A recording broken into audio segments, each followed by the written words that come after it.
pretty happy kid. I had a loving home, went to school, got straight A's, did a lot of extracurriculars, and everything on the surface was pretty okay.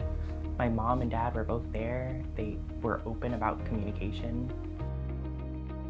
Things started to seem kind of stressful for Griff around middle school. I noticed that he was maybe a little bit quieter, a little bit more reserved. So things started to feel a little off. I started to feel a little more emotional. Like things just felt a lot harder to do. But I thought everything was fine. I actually started contemplating death. But again, I kept on kind of telling myself, oh, this is normal. Everyone thinks about death. Everyone thinks about not wanting to be here anymore. This is normal.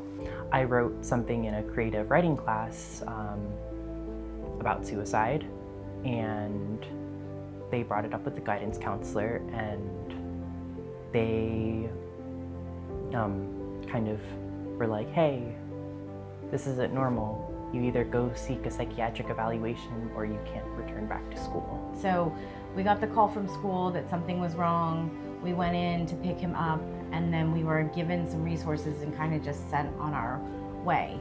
The feelings and those initial 24 hours was just an overwhelming amount of fear and insecurity. It was an immediate jump into crisis mode. I was admitted into my first hospital, and I guess you could say that's when the walls kind of just broke down and everything came out like a floodgate. And from that point on, it was just in and out of hospitals and other programs. At that point, I kind of felt like my life was over, and then around 14, I had my first suicide attempt. And then after that, obviously more hospitalizations ensued, but things just weren't getting better. So that's when long-term was put onto the table, and I started going in and out of long-term facilities. I remember one of his practitioners that he trusted a lot, and I remember her just saying to us, all teenagers go through this journey of the hormones and the, finding yourselves and things like that. But for kids, and specifically in Griffin's case, who are dealing with depression and anxiety and some of those, elevated emotional, experiences, our job is really just to kind of sit on him until all of those things develop and mature. And our job is to keep him safe and keep him safe from himself.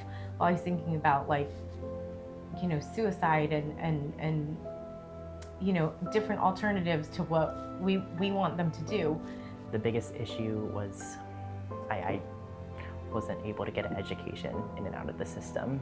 So while my mental health was better and more quote unquote stabilized for not being constantly suicidal or constantly self-harming, I just kind of felt like a failure.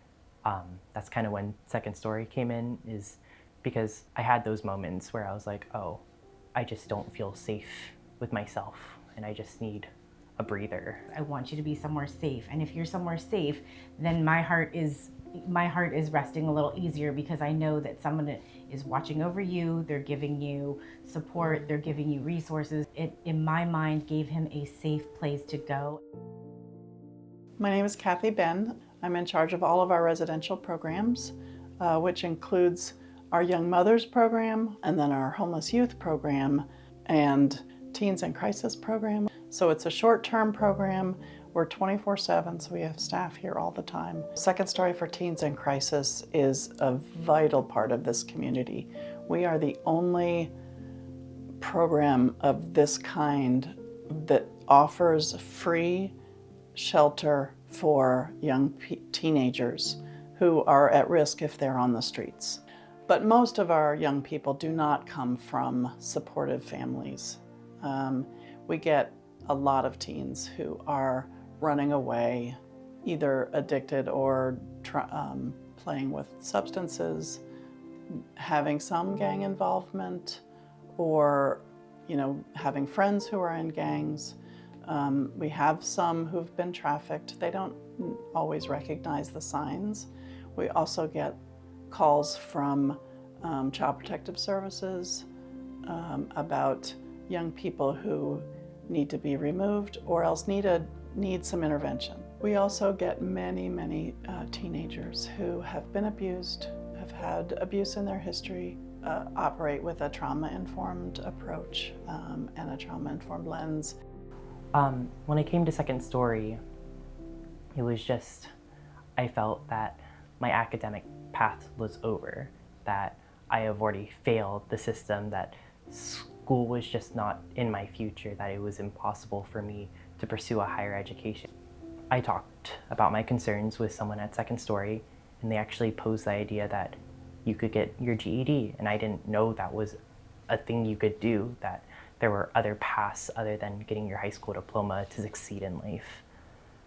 Many times school is disrupted by having conflict or missing education. So we wanted to follow each individual's goals towards education. So if that means high school diploma, great. If that means GED, great. If that means training programs after high school, we want to help you get your goals met, whatever that means. It felt more like a home than an institution that you had to stay at. I was able to go into the kitchen and get a sandwich. I was able to have meals with my peers and talk about day-to-day life, and there wasn't a lot of pressure. Obviously, I was still a teen in crisis and still needed help mentally, but that wasn't the only thing that they focused on. They saw me as just a teen, which I thought was a really amazing shift, that I could go into counseling sessions and talk about other issues other than my mental health struggles if I wanted to, that there were classes outside of psychoeducation on topics like sex education, financial literacy, and even some stuff on like just how to apply to jobs and build a resume, things that you don't really learn at other facilities. We do groups twice a day, and we have rec time and free time. It's a schedule, which is often helpful for kids who don't have consistency at home, and mainly it's a safe place to be.